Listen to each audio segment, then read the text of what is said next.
નમસ્કાર, હું તો વોલિશમાં રોનક પટેલ આપનું સ્વાગત કરું છું. 25મી ડિસેમ્બર દુનિયા નાતાલ તરીકે ઉજવે છે. આપણા દેશમાં પણ નાતાલ તરીકે ઉજવાય છે, પણ આપણા દેશ માટે, ભારત માટે આજનો દિવસ સુશાસન દિવસ તરીકે ઉજવાય છે. આજનો એ જ પવિત્ર દિવસ છે જ્યારે ઠીક 100 વર્ષ પહેલા અજાશત્રુ એવા આપણા દેશના પૂર્વ પ્રધાનમંત્રી, સન્માનનીય પ્રધાનમંત્રી એવા અટલજીનો જન્મ થયો હતો. અટલજીની 100મી જન્મતિથિ છે આજે. અને અટલજી કે જેઓ હરહંમેશ અજાશત્રુ રહ્યા છે, જેમને રાષ્ટ્રને જ નહીં પણ રાજનેતાને, રાજનીતિને સાચી દિશા આપી છે, તેવા પવિત્ર આત્માના કરબદ્ધ નમન. અને આજનો કાર્યક્રમ પણ એને લગતો જ છે. હું તો બોલીશનો આજે સતત 1360મો એપિસોડ, અને 1360મા એપિસોડના 2 મુદ્દા છે. પહેલો મુદ્દો છે સુશાસનને લગતો જ મુદ્દો છે, સુશાસનની અગ્નિ પરીક્ષા. જી હા, જે સુશાસનની કલ્પના માનનીય અટલજીએ કરી હતી તે સુશાસન આજે છે ખરી? અને ઓપરેશન ગંગાજળ સુશાસન માટે જે રાજ્ય સરકારે લાગુ કર્યું છે તે અસરકારક છે ખરું? એની ચર્ચા કરવી છે. અને બીજો મુદ્દો છે ખાખી અને ખાદીનું દારૂનું કનેક્શન. આપને લાગશે કે સતત દારૂ દારૂ દારૂ કરે છે, પણ આ એવું દૂષણ છે ને જેને ઉખાડી ફેંકવું જરૂરી છે. ખાસ કરીને આ બંનેના કારણે, કેટલાક ખાદીધારી અને કેટલાક ખાખીધારીના કારણે જ આ દૂષણ વકર્યું છે. એનો વધુ એકવાર પર્દાફાશ કરવો છે. પણ શરૂઆત કરું સુશાસનની અગ્નિ પરીક્ષાના મુદ્દાથી.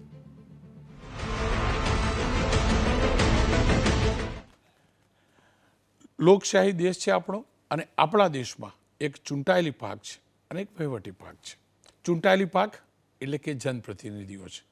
ગ્રામ પંચાયત હોય એમાં સરપંચ અને સભ્યો હોય, તાલુકા જિલ્લા પંચાયતમાં તાલુકા જિલ્લા પ્રમુખો હોય, નગરપાલિકામાં રીતે પ્રમુખ હોય, મહાનગરપાલિકામાં મેયર હોય, વિધાનસભામાં મુખ્યમંત્રી, મંત્રીઓ, ધારાસભ્યો હોય, લોકસભામાં કે રાજ્યસભામાં સાંસદ, પ્રધાનો અને પ્રધાનમંત્રી હોય.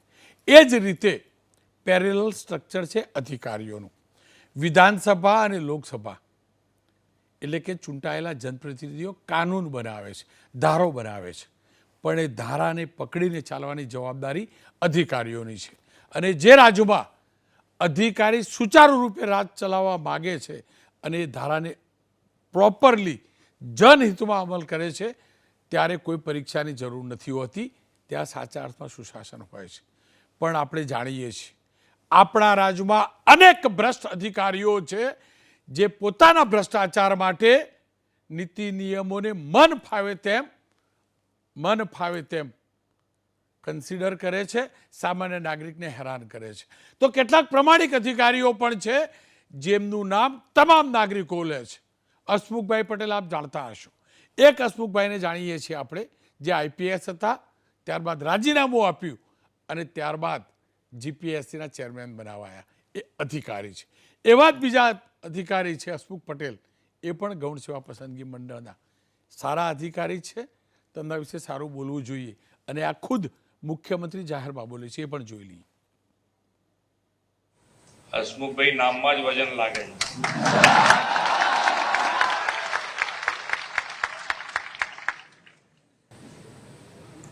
આપણે જે પ્રક્રિયા છે ને એમાં બધા આપણા ડિપાર્ટમેન્ટમાં જેટલા રાજકુમારજી,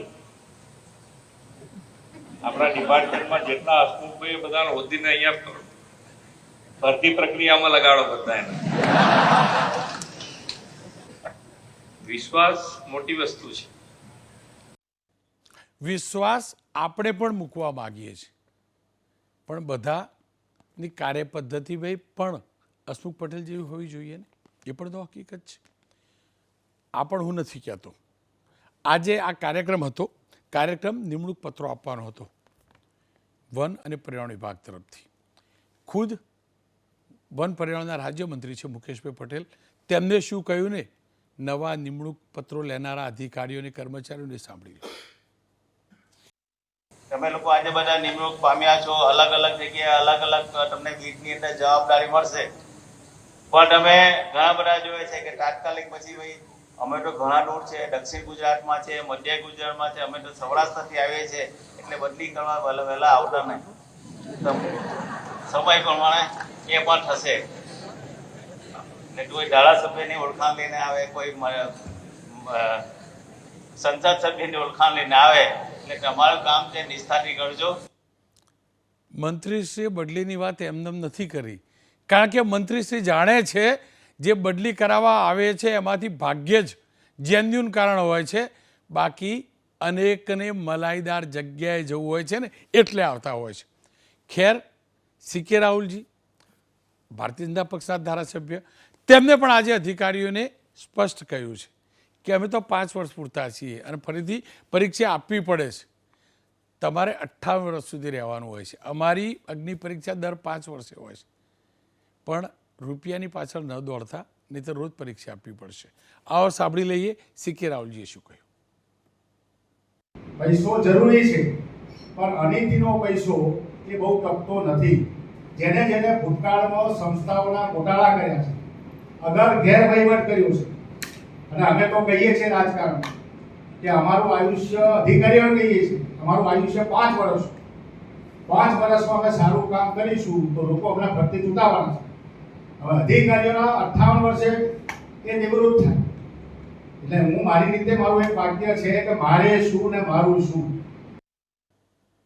ધારાસભ્યશ્રીએ કહ્યું કે અધિકારીઓ 58 વર્ષે, પણ આપણા રાજ્યમાં અનેક અધિકારીઓ પાસે એડવાન્સમાં હવે નિવૃત્તિ લઈ લેવામાં આવે છે. જેમની ઉપર દાગ લાગે છે તેમને ઓપરેશન ગંગાજળ હેઠળ પહેલાં નિવૃત્ત થઈ જવાની જાણ કરી દેવામાં આવે છે. સવાલ એ છે કે વહેલો નિવૃત્ત થયેલો અધિકારી સિસ્ટમમાંથી તો બહાર નીકળે છે, પણ ક્યાંક એવું તો નથી ને કે કોરો નીકાળવા માટેનો પ્રયાસ છે. અને આ એટલા માટે કે આવું થતું હોય છે.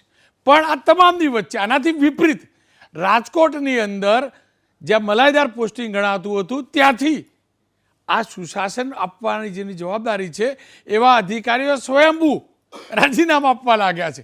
એક પછી એક રાજીનામા. રાજકોટ મહાનગરપાલિકાના 2 અધિકારીઓ ગઈકાલે રાજીનામા આપ્યા.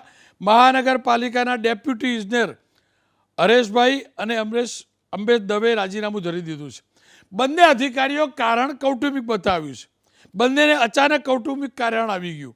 સ્માર્ટ સિટી તેમજ વોટર વર્ક્સ વિભાગમાં ડેપ્યુટી એન્જિનિયર તરીકે ફરજ બજાવતા હરેશભાઈ એ પણ રાજીનામું આપ્યું.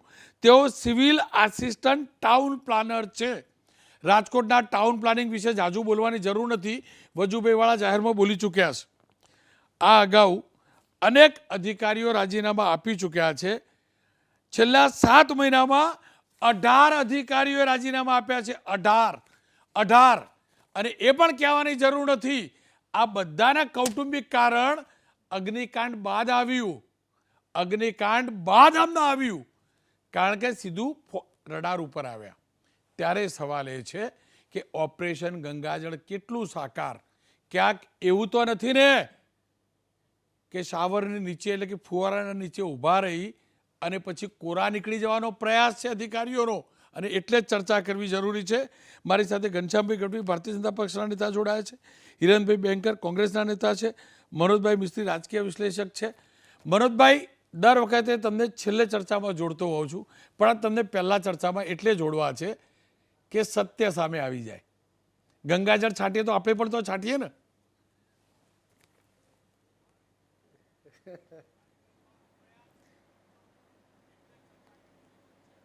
જી મનોજભાઈ. રોનકભાઈ, જી તમે ગંગાજળની વાત કરો છો તો કોંગ્રેસમાંથી કેટલા બધા લોકો આવ્યા અને ભાજપમાં સામેલ થઈ ગયા અને પવિત્ર થઈ ગયા. એટલે ગંગાજળની જે આપણે વાત કરીએ છીએ એ સાર્વત્રિક છે. જો બદમાશ લોકો, બદનામ લોકો, કરપ્ટ લોકો, ભ્રષ્ટ લોકો ભારતીય જનતા પાર્ટીમાં જોડાઈ જાય અને જો પવિત્ર થઈ જતા હોય તો અધિકારીઓ પણ કદાચ બની શકે કે ભારતીય જનતા પાર્ટીમાં જોડાઈને પવિત્ર થઈ શકે. સવાલ રોનકભાઈ એ છે સુશાસનની. આજે વાજપેયીજીનો 100મો જન્મદિવસ છે અને બંધારણના 75 વર્ષની વર્ષગાંઠ છે. આ દિવસે તમે જે વિષય પસંદ કર્યો છે એ પસંદ ખરેખર મારા તમારા કરતાં સાર્વજનિક જીવનમાં જે લોકો પડ્યા છે, એટલે કે મુખ્યમંત્રીથી માંડીને કોર્પોરેટર અને છેલ્લે જે પક્ષનો કાર્યકરો, એ બધાને સ્પર્શે છે.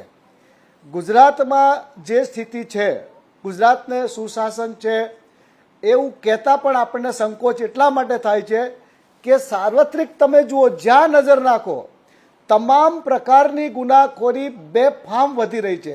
એટલે કરપ્શનથી લઈને બીજી જે સાયબર ક્રાઇમથી લઈને અને બીજી છેલ્લે જે ભરૂચની ઘટના બની, એ ઘટનાની વાત કરતાં પણ આપણને શરમ આવે. એક 10 વર્ષની દીકરી પર રેપ થાય, બળાત્કાર થયા પછી ગુપ્ત ભાગમાં સળિયાઓ ભોંકવામાં આવે અને એ બાળકી 10 દિવસ તડપીને મરે. આનાથી મોટું મહાપાપ ક્યું હોઈ શકે? ખરેખર સરકારને શરમ આવવી જોઈએ. સરકારે કોઈ પણ પ્રકારની જાહેરાતો કર્યા વગર આ ઘટનાને લઈને જે કંઈ કરવું પડે તે કરવું પડે. પણ જુઓ, કોઈ ચર્ચા નથી. દિલ્હીમાં જ્યાં નિર્ભયા કાંડ બન્યો ત્યારે આખા હિન્દુસ્તાનમાં એની ચર્ચાઓ થતી હતી. આ ભરૂચની દીકરી પણ હિન્દુસ્તાનની દીકરી હતી. ગુજરાત મોડેલ સ્ટેટ છે, ગુજરાતમાં વેપાર ઉદ્યોગ છે, એટલે દેશના બીજા રાજ્યોના લોકો ગુજરાતમાં આવે છે, જે મજૂરી માટે આવે છે, રોજગાર માટે આવે છે. એમને આપણે સલામતી બક્ષી શક્યા નથી, કારણ કે ભ્રષ્ટાચારને કારણે, સરકારની નિરંકુશતાને કારણે કાયદો અને વ્યવસ્થા સતત કથળી રહ્યા છે. રાજકોટનો ટીઆરપી કાંડ બન્યો, વડોદરાનો હોડીકાંડ બન્યો, પેલા ત્યાં સુરેન્દ્રનગરમાં પેલા બ્રિજ તૂટી પડ્યો મોરબીમાં, 135 લોકો મરી ગયા, અહીંયા 10-11 લોકો મરી ગયા, 27 લોકો મરી ગયા. કેટલા બધા લોકો કેટલી જગ્યાએ મરી ગયા, પણ એને માટે જવાબદાર કોણ? અધિકારીઓ છટકી જાય છે. એ સ્વાભાવિક સમજી શકાય એવી વાત છે કે કોઈના પણ એલિગેશન આવે અને જેલમાં જવાના દિવસો આવે તો સ્વાભાવિક છે કે અંગત કારણો લઈને રાજીનામા આપી દે છે. પણ એ અધિકારીઓ પણ જે શાસન છે, જે લોકોનું શાસન છે, એ કેટલા કન્ફર્મ છે, એ કેટલા લોકો ફોર્મ છે, એ કેટલા લોકો પવિત્ર છે? આજની જ ઘટનાઓમાં છે કે પોલીસ બુટલેગરની પાયલોટિંગ કરતા પકડાયો, પોલીસના ઘરમાંથી દારૂ પકડાયો. આ કેમ પકડાય છે? દારૂ વેચાય છે કે દારૂ ખરીદાય છે કે દારૂનું પાયલોટિંગ થાય છે? એ કોઈ ખાનગી વાત કે કોઈ ખૂણાનો વ્યવહાર નથી. એટલે ઓવરઓલ જો તમે વિશ્લેષણ કરવામાં આવે ગુજરાતની સ્થિતિનો, તો વાજપેયીના સુશાસનને ઉજવવાને આપણે લાયક નથી. વાજપેયીની સરકાર વખતે લોકો પ્રફુલ્લિત હતા, ત્યારે બી એવું નહીં હતું કે ગુનાખોરી નહીં હતી, પણ અત્યારે જે રીતે માત્ર ગુનેગારોની નહીં પણ લોકોનું ચારિત્ર નીચે ગયું છે, જાહેર જીવનમાં પડેલા લોકોનું કેરેક્ટર જે રીતે નીચે જઈ રહ્યું છે, એનું આ પરિણામ છે. ગુનાખોરી વકરે, એમાં કંઈ નવું નથી, પણ એક ગુનો બને અને શાસકને ઊંઘ પણ નહીં આવવી જોઈએ, ત્યારે એને સુશાસન કહી શકાય. રાજકોટની ઘટના એક ઉદાહરણ છે. રાજકોટની ઘટનામાં ટીઆરપી કાંડમાં જે ગેમ ઝોન ચલાવતા હતા, એ લોકોના ક્યાં સંપર્કો હતા, કોની સાથે સંપર્કો હતા અને કોના દબાણથી ઇલીગલ ચાલતું હતું, આ બધું જો વિશ્લેષણ કરવામાં આવે તો રેલો પગ નીચે આવશે, બિલકુલ સરકારની પગ નીચે આવશે અને સરકારમાં બેઠેલા લોકોના પગ નીચે આવશે. નો ડાઉટ આપણા મુખ્યમંત્રી બિલકુલ પવિત્ર માણસ છે, એમની સામે આપણે આંગળી ચીંધી શકીએ એવી સ્થિતિ નથી. પરંતુ ભૂપેન્દ્રભાઈ કેટલા નિરંકુશ છે એ તમે પૂછો એમને, કે તમારે જે બની શકે કે આવતીકાલે ભૂપેન્દ્રભાઈ પણ એમ કહે છે કે હું અંગત કારણોસર રાજીનામું આપું. જે સ્થિતિને આવી ઊભી ના રહે એને માટે શાસકોએ મનન કરવાની જરૂર છે. સમાજના જે આગેવાનો છે, જે લોકો જાહેર જીવનમાં પડ્યા છે, એ લોકોએ પણ મનન ચિંતન કરવાની જરૂર છે કે ગુજરાત મોડેલ સ્ટેટ છે, નરેન્દ્રભાઈ એને મોડેલ બનાવીને ગયા છે, એ મોડેલના ચિત્ર હાલ થઈ રહ્યા છે. Thank you. ખેર, બિલકુલ. ઘનશ્યામભાઈ મારી સાથે જોડા. ઘનશ્યામભાઈ, સુશાસન દિવસ છે, અટલજીને કલ્પના પણ હતી, અટલજીએ પ્રયાસ પણ કર્યો, નરેન્દ્રભાઈ પણ પ્રયાસ કરતા હશે. હું વાત માત્ર ગુજરાત પૂરતી કરું છું. સુશાસનની આપણે વાતો કરીએ છીએ, અનેક ભ્રષ્ટ અધિકારીઓ વહેલા રિટાયર કરી દીધા, બરાબર. તમે ક્યારે કોઈને આજ સુધી ટર્મિનેટ નથી કરી શક્યા, કોઈને પણ. જેલમાં એકાદ બેને નખ્યા આઈએએસને, પણ એક આઈપીએસ છે, હું પણ જાણું, તમને પણ આખા રાજકોટને ખબર, માત્ર ટ્રાન્સફર કરવા સિવાય હર્ષભાઈનો વિભાગ કશું કરી નથી શક્યો. જો અધિકારીઓ જે બેફામ બન્યા છે એમની ઉપર પગલાં નથી લઈ શકતા અને માત્ર થોડાક વહેલા રિટાયર્ડ કરી દેવા, તો પછી આ સુશાસન ક્યાંથી આવશે? આ ગંગાજળ ક્યાંથી પવિત્રતા લાવી શકશે? મને કહો. રોનકભાઈ, પહેલે તો આપે જે કહ્યું અટલજી માટે કે અજાત શત્રુ હતા, એવા અટલજીને એમના આજે 100મી જન્મ જયંતિએ હું સત નમન કરું છું અને ઈચ્છું કે અટલજીએ જે સુશાસનની કલ્પના કરી હતી એ સુશાસન દેશને મળતું રહે. અને જ્યારે આદરણીય મોદી સાહેબ ગુજરાતના મુખ્યમંત્રી હતા અને આજે ભૂપેન્દ્રભાઈ છે, તમામની ઈચ્છા એવી છે કે ગુજરાતની જનતાને સુશાસન મળે.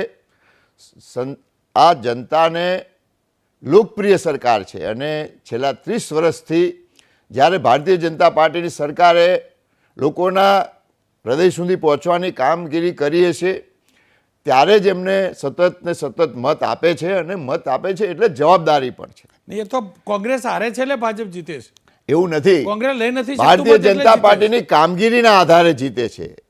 કોંગ્રેસ હારે છે એવું રોનકભાઈ એવું ના, એ વાત સાથે હું સંમત નથી. ભારતીય જનતા પાર્ટીની કામગીરીના કારણે ભારતીય જનતા પાર્ટી જીતે છે, એના સુશાસનના કારણે જીતે છે, એના કાર્યકરોના કારણે જીતે છે અને એની વિચારધારાને કારણે જીતે છે.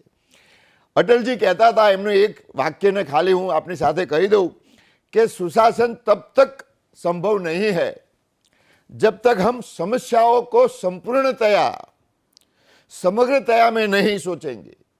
એટલે સમસ્યાઓ સુધી પહોંચવું પડે. સમસ્યા છે અને શાના માટે આ ઉદ્ભવે છે. કાયદાઓ તમામ પ્રકારના છે રોનકભાઈ. 302 નો કાયદો છે જ, રેપ બળાત્કાર માટેનો કાયદો છે, નિર્ભયામાં પણ જે બન્યું અને આજે પણ ક્યાંક બને છે. ઘણા સમાજમાં એવા લોકો માનસિક વિકૃતિવાળા પણ હોય છે, એમાં બળાત્કારીઓ હોય, ખૂનીઓ હોય કે કોઈ અધિકારીઓ હોય જે કામ કરતા હોય, એ અમુક માનસિકતા માણસમાં હોય છે અને રહે છે. પણ જે પણ અધિકારી ખોટું કામ કરે છે, તમે કીધું એમ કલેક્ટર લેવલના આજે જેલમાં છે, ઓપરેશન ગંગાજળ ચાલે છે. કોઈ પણ અધિકારી જ્યારે પણ પકડાય ત્યારે એના સામે કડક કાર્યવાહી કરવામાં આવે છે. કોઈ ગુનેગારને તમે જો 24 કલાકમાં પકડવામાં આવે છે. તમે કેટલાયને લંગડા ચાલતા જોયા હશે. આપણે ઈચ્છીએ સમય એ સમય ના આવે. વાત નથી કરતો, હું અધિકારીઓની હું અધિકારીઓની અધિકારી પણ કોઈ પણ ખરાબ ખોટું કામ કરતા પકડાશે તો તમામ સરકારની એજન્સીઓ કામ કરે છે. મેં તમે કીધું એમ ગંગાજળ ઓપરેશન પણ છે. કોઈ પણ અધિકારીને એને કાઢી મૂકવામાં આવશે, પણ એના કાઢી મૂકવા માટેના એક પ્રોસેસ હોય છે રોનિકભાઈ. એમાં એ કોર્ટોમાં જાય, બીજે જાય, ત્રીજે જાય, એટલે કોઈને સીધો ટર્મિનેટ કરી નાખવો ઈચ્છીએ તોય ઘણી વખત અઘરું હોય છે. નહીં, પેલા ભ્રષ્ટાચારીને કોઈ પ્રોસેસ નહીં, ભ્રષ્ટાચારીને કાઢી મૂકીએ છીએ. ડમી આઈએએસ બને, ડમી કોર્ટ બનાવે, પેલો ડમી જેલમાં છે, બિલો પાસ થાય, એની સામે કશું નહીં. અને બીજું રોનકભાઈ, એ બધા જ જેલમાં છે, એ બધા જ જેલમાં છે. કશું નહીં. ખબર પકડાય એટલે તરત જ એમના માટે અઘરામાં અઘરી સજા ને એમને પકડાય અઘરામાં એમને કાયદાના પેલામાં બધા આજે જેલોમાં હોય કે જ્યાં હોય ત્યાં છે. એમાં કોઈને છોડવામાં આવવાનો નથી.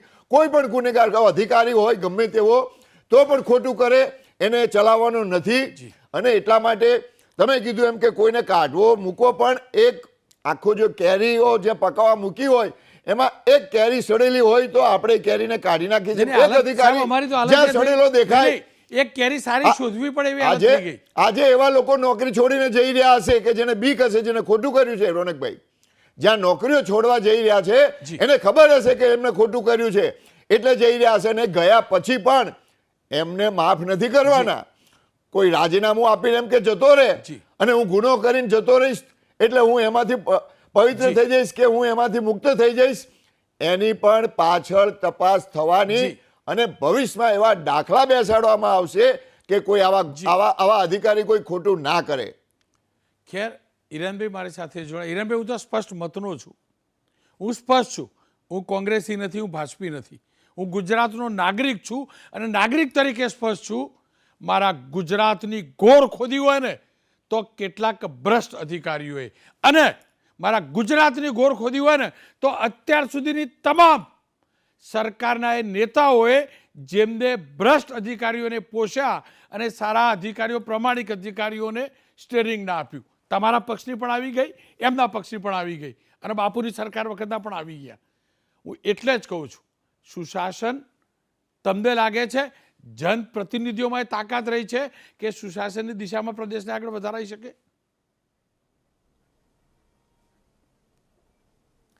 રોનકભાઈ, નાગરિક શાસ્ત્રમાં આપણે ખૂબ સરસ વાત ભણ્યા છીએ, તમે પણ ભણ્યા છે, અમે પણ ભણ્યા છીએ, કે લોકો માટે, લોકો વડે, લોકો દ્વારા ચાલતી વ્યવસ્થા તંત્ર હોય, લોકશાહી હોય, એ સુશાસન આપી શકે.